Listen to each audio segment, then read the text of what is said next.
आपको कैसा मतलब जीवन साथी चाहिए कि जो पहाड़ में रहे या फिर देहरादून वगैरह मतलब प्लेन्स में? इतना डीपली मत पूछो बड़े भाई। पहाड़ की लड़कियों की डिमांड है कि हमारे लिए जहाँ से भी जन्म पत्री आए, यानी कि या फिर देहरादून में प्लेन्स में जो है मकान हो या फिर सरकारी जॉब हो, है ना। तो लेकिन हमारी जो सोच है वो हमारी ये है कि हम पहाड़ से ही जुड़े रहना चाहते हैं। तो ये आजकल मोबाइल में आंगनबाड़ी बेटे ना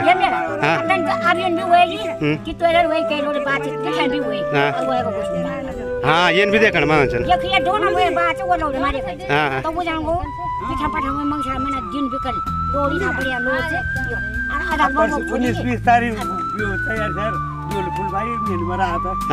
मैं दोनों साइड हूँ, लड़कों की साइड हूँ, लड़कियों की। आजकल लड़की पढ़ाई भी कर रही है तो उसके हिसाब से उसको जीवन साथी भी चाहिए। मानो किसी की शादी होगी देहरादून में, बिल्कुल ठीक है, एक लड़की की शादी होगी देहरादून में, ठाठ बाढ़ से रह रही है, और एक की शादी हुई गाँव में, वो गाँव मेहनत कर रही है। अब वो भी देखती है यार मेरी दगड़िया मस्त करके शहर में रह रही है, आराम कर रही है, आराम फरमा रही है, तो कहीं ना कहीं इसका प्रभाव भी है भाई, है ना। नमस्कार दोस्तों, बहुत बहुत स्वागत है आप तमाम लोगों का हमारे YouTube चैनल उत्तराखंड दर्शन में। और आज की वीडियो में हम आपसे रूबरू कराएंगे उत्तराखंड की एक मशहूर ब्लॉगर की, जिनका अपना जीवन शैली दिखाने का अपना एक अलग ही अंदाज है। तो आज की वीडियो में हम ले चलेंगे आपको उत्तराखंड के बरदारपट्टी का एक खूबसूरत और प्यारा सा गांव जिसका नाम है मथ्या गांव, और मुलाकात कराएंगे आपकी रितु राणा से। बहुत बहुत बधाई हो मम्मी आपको। धन्यवाद, कांग्रेचुलेशन दीदी। जी और भाभी को थोड़ा संभल कर ले जाना है हमें। तो आज काफी अच्छे से जो है बेबी का वेलकम किया। घर में लक्ष्मी का आगमन हुआ है।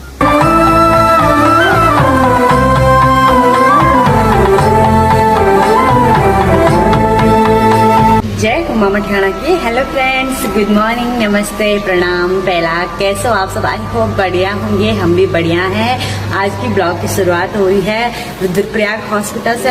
अभी सुबह की गुड मॉर्निंग में प्यारी सी हल्की फुल्की धूप खिली है, लेकिन अगर हम कल की बात करें तो कल रात यहाँ पर बहुत तो जी बहुत बहुत स्वागत है आपका हमारे YouTube चैनल उत्तराखंड दर्शन में। और आपसे सबसे पहले तो हम चाहेंगे परिचय के बारे में बताएंगे आप। हेलो दोस्तों, नमस्कार, प्रणाम। सो कैसे हो आप सब? आई होप बढ़िया होंगे। मेरा नाम है रितु राणा, मैं निवास करती हूँ रुद्रप्रयाग जनपद के एक छोटे से गांव मादगांव भरदार से। और आज मेरे घर पर पहुँचे हैं, यानी कि न्यूज़ चैनल बोल सकते हैं, उत्तराखंड दर्शन आप तक। तो मुझे बहुत ही खुशी हुई। सबसे पहले आपका वेलकम है मेरे गांव क्षेत्र में, भरदार क्षेत्र में आपका वेलकम है। तो आज मुझसे जो है मेरे जीवन शैली के बारे में ये कुछ सवाल पूछना चाहते हैं, और बड़े ही गर्व की बात है मेरे लिए कि मेरे घर पर न्यूज़ चैनल वाले पहुंचे हैं। बहुत ही खुशी की बात है। तो जो भी आपके सवाल होंगे बिल्कुल मेरे नॉर्मली जवाब होंगे, तो पूछ सकते हैं आप। तो सबसे पहले तो ये है कि जो हमारे दर्शक हैं देखने वाले, तो अपने बारे में जानना चाहेंगे वो कैसे आपने इस ब्लॉगिंग की शुरुआत की, कैसे आपके मन में ख्याल आया और आज मतलब इतने पॉपुलर हो गए आप। तो शुरू से जरा बताएंगे शॉर्ट में। जी बिल्कुल, मैंने 29 मई 2023 से अपने ब्लॉगिंग की शुरुआत की। और ब्लॉगिंग की शुरुआत में ऐसा हुआ कि चलो मतलब मेरा भी एक सपना था ब्लॉगिंग करना। उस टाइम तो मैं बड़े बड़े ब्लॉगरों को जानती तक नहीं थी, अपना मतलब नॉर्मल बनाती थी कि मतलब प्रकृति बताती थी, पेड़ पौधे बताती थी, अपना जो दिनचर्या रहता वही बताती थी। लेकिन धीरे धीरे लोग जानने लग गए, पहचानने लग गए, लोगों ने ढेर सारा प्यार दिया मेरे चैनल को। मतलब तब मुझे और नॉलेज आ गया उसके बारे में। मैं अपने प्रकृति के बारे में जो है बताती हूँ, अपना जो जीवन शैली डेली लाइफस्टाइल जो ब्लॉग आते हैं कि हम आज क्या कर रहे हैं, कल क्या करेंगे, ये आपको बताती रहती हूँ मैं।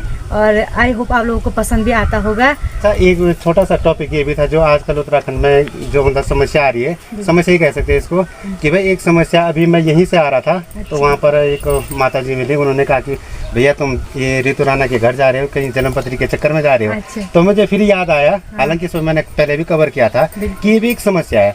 तो इसमें आप क्या कहना चाहेंगे, जरा अपने ये राय जानना चाहते थे आपसे। बिल्कुल, मैं तो ज़्यादा नहीं जानती, लेकिन जितना भी हो सके, अगर गलती होगी तो माफ़ करना।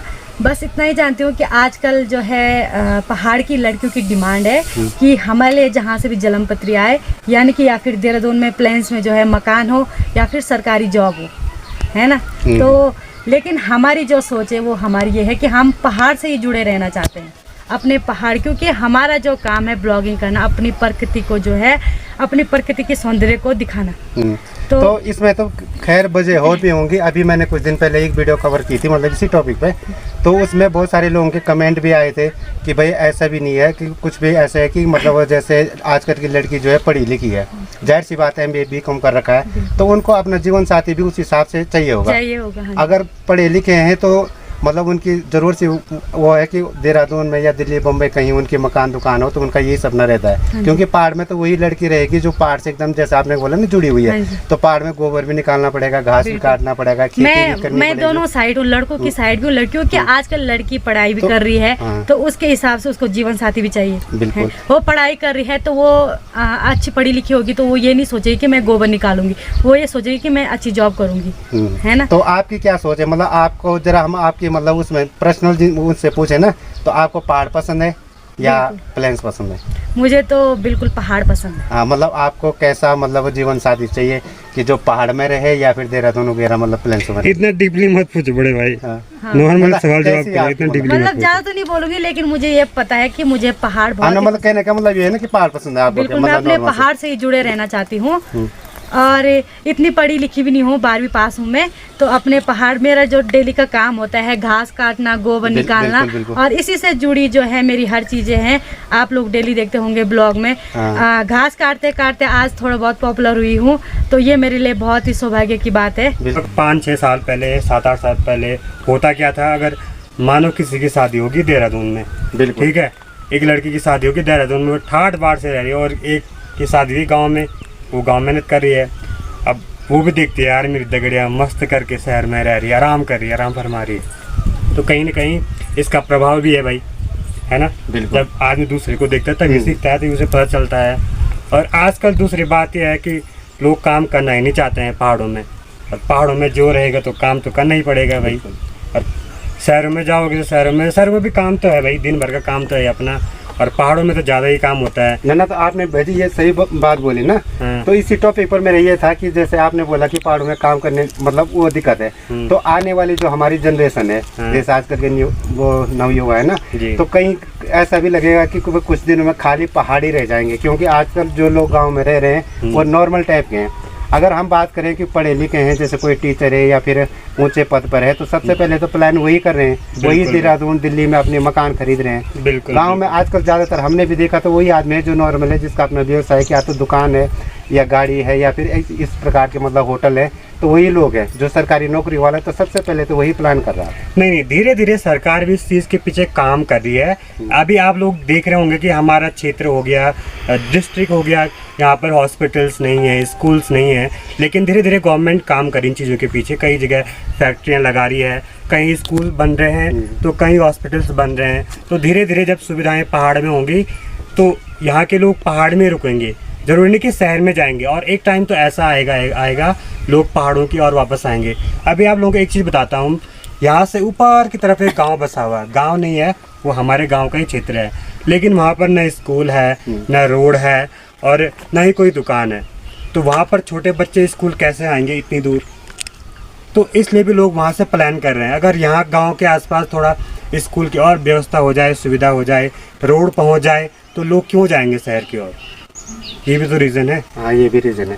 तो लेकिन प्लान तो लोग रोजगार के लिए भी कर रहे हैं ना। हमारे यहाँ कुछ नहीं हो रहा है। रोजगार है मेन, सबसे जो मेन मुद्दा है वो है रोजगार लोगों को, क्योंकि हमारे उत्तराखंड में रोजगार नहीं है, जिसके लिए लोग बाहर जा रहे हैं, मजबूरन जाना पड़ रहा है।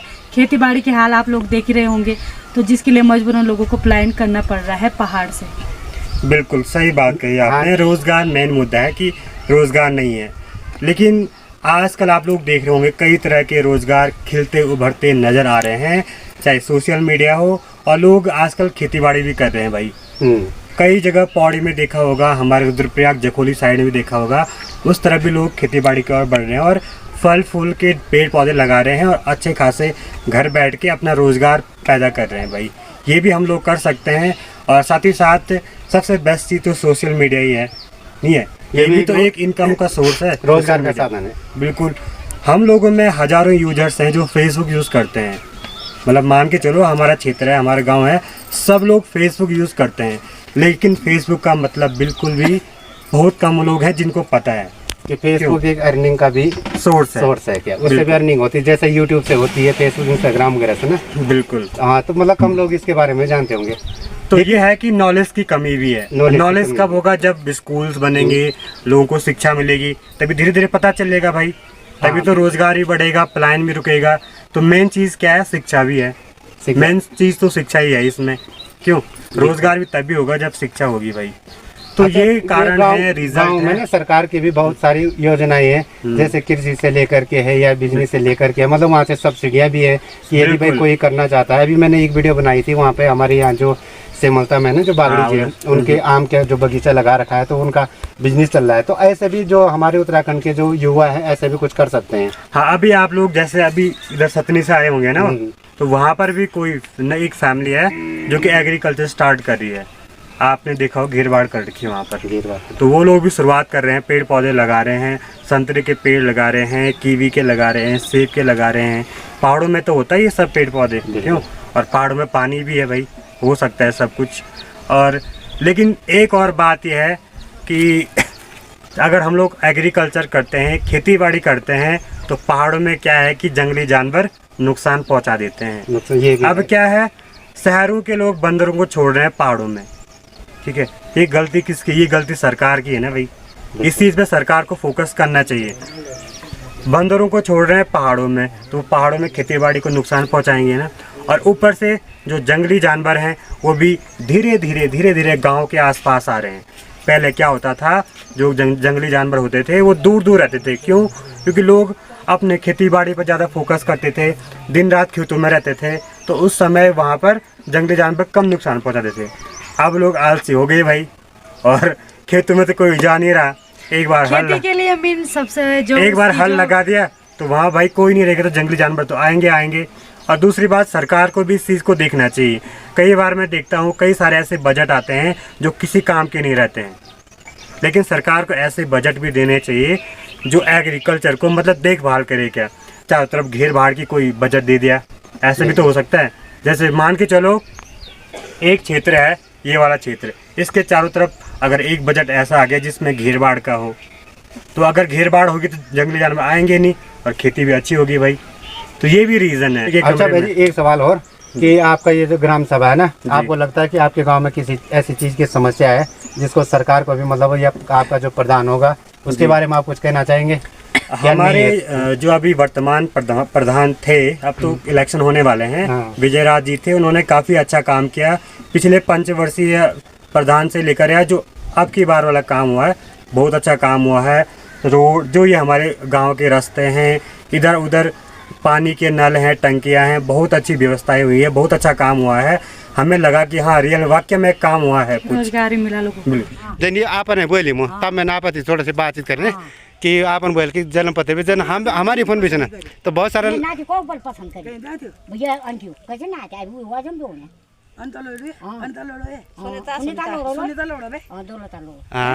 लोड़ के इंगे की मंगन वे या सार गए अब बाबू ना में लोड़ा तनी मिल अब क्या बोलो को छिप अब कोई तफंडा प्लांट मिल बस नेपाली तो ये फोन उत्तराखंड में मतलब हमारे गाँव में आजकल इन किले हुए कि जन्म पत्र में काफी मुश्किल चुकानी क्या समस्या हो ये तो कैसे मानते बाब जो मैं पसंद है कानी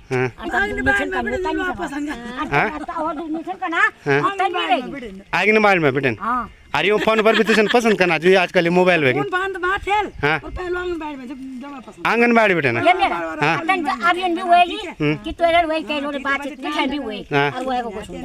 हाँ ये भी देखना मैं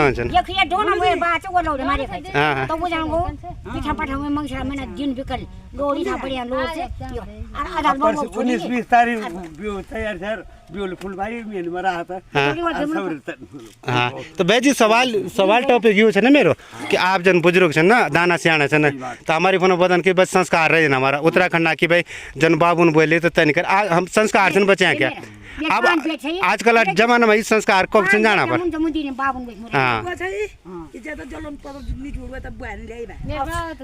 सबसे बड़ी गाड़ी वो नहीं गार्जियन की सीट है तो बच्चा कहीं नहीं होता। अब माँ बाप के घर में जाओ वो बुरा लड़की को पूछे माँ बाप को कोई वैल्यू नहीं। ना बाबू हमने इतना बनाया पढ़ाया लिखाया समाज से उसको कोई वैल्यू नहीं। चलो भाई हम मान रहा कि आज ये लड़की पढ़ी लिखी छन उनते अपन जीवन साथी अपन मन पसंद करना भी हक है कि भाई बुआ बाबू ने बोन के चल भाई बेटा तुम दियो हक, लेकिन एक सीमा मारे की ये न वो कि तुम अपन मन पसंद तो कुछ भी करना तो ना माँ बाबू भी इज्जत रखना। जो माँ बाप तुम छोटा बेटे पाली से बड़ा हुए ये सारा पर कि मैं औलाद है अगर तुम ये फुरुषन हुआ ना तो वो बुआ बाप पर केवल भी नहीं निवल भी नहीं भाई यूँ औलाद बना तो मिथि हासिल करना है। चला बुआ बाप बना नहीं करना कि तुम तक ब्याह करा नहीं करा वो भी बना चला पर भी पसंद था, लेकिन वो भी तो इज्जत रखा कुछ ना कुछ। अपन मोटी से करना माँ बाप होते हैं, माँ बाप तब वे बाबू ना ये संस्कार है कि हमारे पीछे। तो रितु जी बहुत बहुत धन्यवाद आपका, आपने हमें अपना कीमती समय दिया। भाई साहब बहुत बहुत धन्यवाद आपका। धन्यवाद बड़े भाई जी, आप आए हमारे घर पर और हमारी संस्कृति के बारे में जाने और लोगों तक पहुंचाने का काम आप कर रहे हैं। बहुत अच्छा लगा आपसे मिलकर। धन्यवाद। धन्यवाद।